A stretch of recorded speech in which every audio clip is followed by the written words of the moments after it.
How are you? I'm okay. May I please have a medium coffee with 2 cream, 5 sugar? I'm sorry? Medium coffee, 2 cream, 5 sugar. 5 sugar? Yeah, Okay. 2 cream. Yeah. And I'll What also, coffee? I'll go with the English muffin. I want the bacon. Bacon on an English muffin? Yes, please. Okay. You Yeah. want to make it a meal with a hash brown? No, just that. So just 1 drink and 1 sandwich. That's right. Okay. Thank you. All right. So I actually wanted to make this video too. So the dislike and the likes about the BMW X5. This is the petrol version of the one that I have.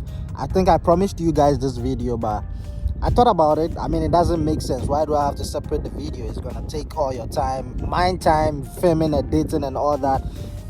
I'm very busy, man. I get too busy. Today is Saturday. It's my off day, so I guess this is the perfect time to get things right. So I came right here. I don't even know the name of this place. I think this is part of the north side. I brought down the vehicle even though I took it out of insurance, so I'm just hoping I don't get stopped. I just grabbed some coffee as well because I was feeling a bit down, so I need to, keep the energy a bit up, man. You got what I'm saying? So yeah, we got the BMW right here. This is the X5. Like I said, this is the petrol, and I think you do get 2 versions of it. You do get the 3-liter straight, and then you also get, what is happening today, jeez, so you also get the petrol with the SI, which I don't even know what the SI stands for.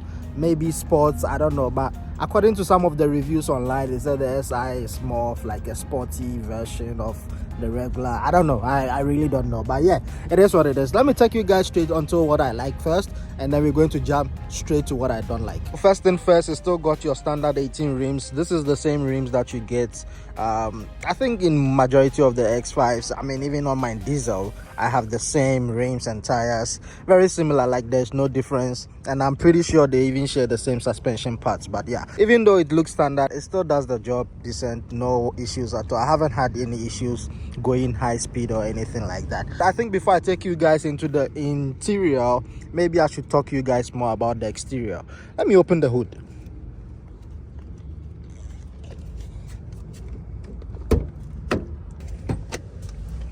This is the 3-liter, and I guess this also happens to be one of the most reliable engines from BMW. I think you also get the same engine in your E90s, I believe. So this is the 3-liter SI, and commonly known as the N52, I guess. Yeah, so it does the job. Performance wise, it's solid. Honestly, I don't have problems overtaking on the highway.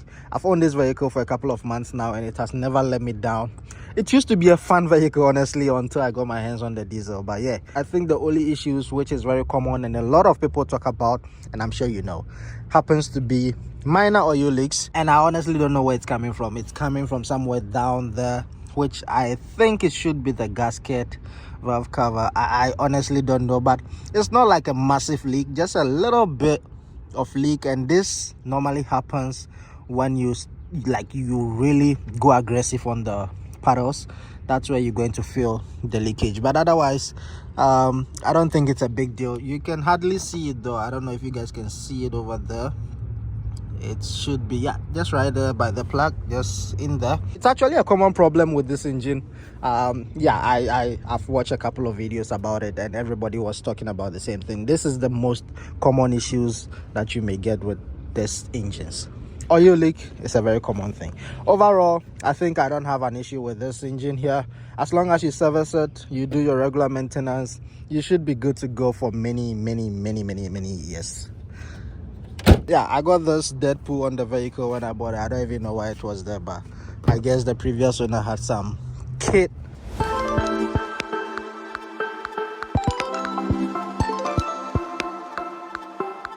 This side step here, this particular one here, I don't know the purpose of this.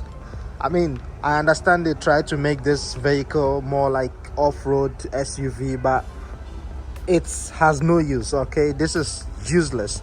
Since I own this vehicle, I've never used the stairs before. I don't know if there is someone who uses it, but it's pointless. Like, it doesn't even make any sense at all, like 0 sense. Anyways, I just brought it for a car wash and I just finished. But this, it's totally useless. Like, who gets in Like, how the okay, it's not like I can. Who gets in a car like that? Like, it's so useless. And this battery went flat on me for reasons I don't know, so I had to buy a new one. So the new one is inside the car, and this is the used one. I'm not sure if it just needs charge or it's completely dead. This car also has the massive sunroof, which I've been mentioning in, I mean, almost all the videos I have.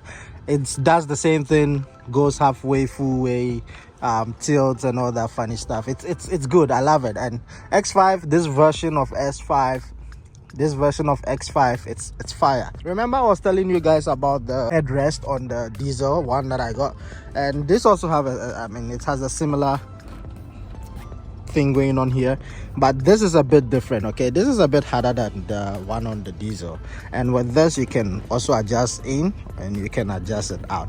But I don't have a problem with the in and out. I think it does not feel as comfortable as the one on the diesel, but overall it does the job. I think if you are someone who got a long head, you won't have a problem. But so this is the standard one, basic stuff going on here. Volume down, volume up, change your channels, no heated steering, no heated seats, just your standard. Shifters are, I mean, okay, you got your drive, your neutral, reverse, manual, and then you can also go on sports mode. And I think I also said previously that with this particular one, if you go on sports mode, there isn't much of a difference, but it just acts a little bit aggressive. Things get a bit aggressive, and with this being a petrol, the consumption becomes crazy when you hit it on the S mode.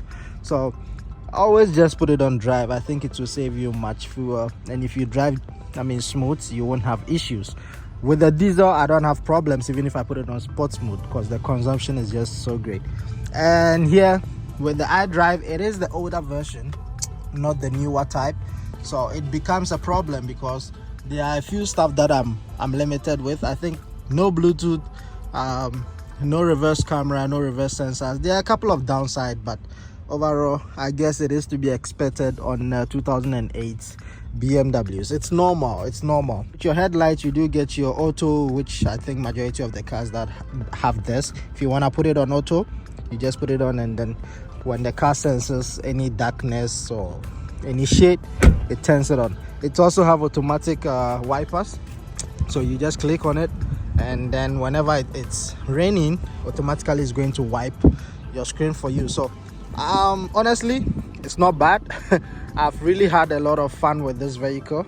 I've really enjoyed it. It hasn't let me down. The biggest problem I have happens to be the oil leak, and the funny thing is, when you park this car, when I park it at home, I don't even see any oil leak underneath. That's the thing. Like, you don't see any oil leak under the car. You only see it when you open the hood, and that's where you know, oh, there's a bit of oil leak happening here. But otherwise, everything seems solid. It's a beautiful car. Honestly, if I didn't get the diesel version, I'm pretty sure I was going to keep this for a very long time, because I even spent a bit of money trying to put a new brake disc. It's already getting rusty, so I bought a brand new brake disc, brand new brakes as well. I changed the wheel bearing, and I did this for the whole backside, even the other side. Same thing going on here, but the front side, I think I didn't do that, so whoever buys it will have to take care of that.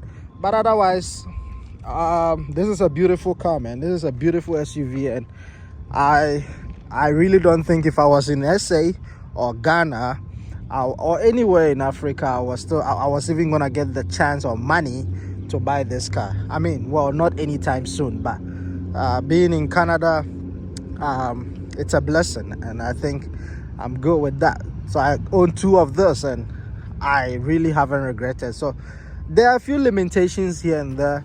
Consumption wise, I think this would be the best as compared to the 4.8, 5 liters and all that. The 3 liters will be the best, but comparing this to the diesel is way affordable than this one, because I mean, it's a diesel. You guys do know what diesel do best.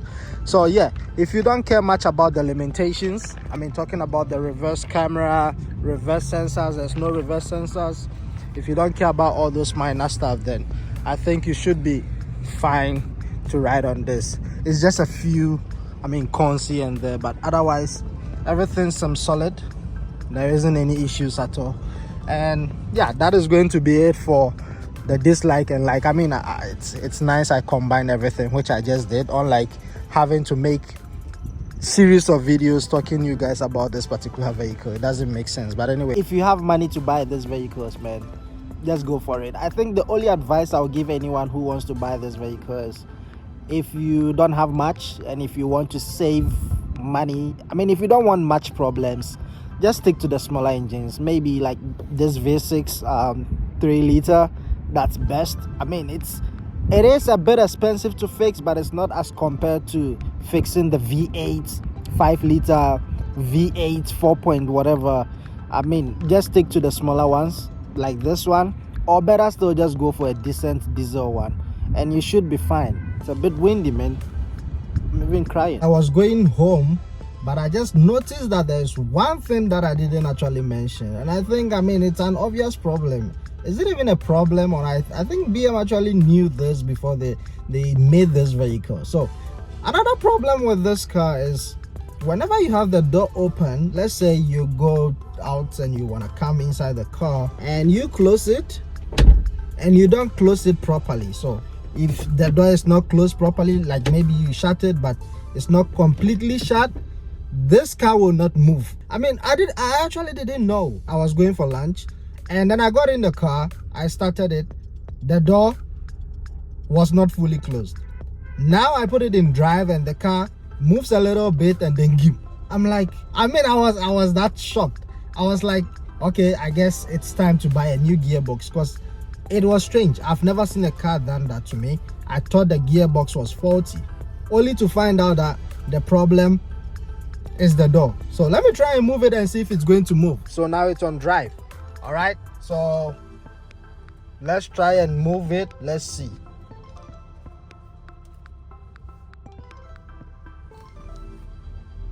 Oh, really? Oh, really? Why is it moving now? That's strange. Honestly, that's strange. It's never did this. I don't know why it's driving now. This car would never drive. I mean, it's used to brake itself whenever the door is open. And I'm sure some have probably experienced this issue. So yeah, that is it for today.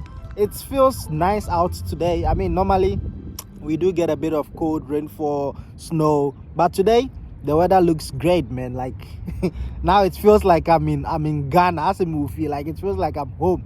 So yeah, thank you very much for watching, guys. Like I said, if you have any questions with regards to this X5s, I mean, I have experience now. I'm a full BMW owner, because coming from this one, the diesel one, it's great. It's great. So if you have any questions, just drop it down and I'll try my possible best to answer everything. Thanks for coming. Do not forget to like, subscribe. I'll see you in the next one.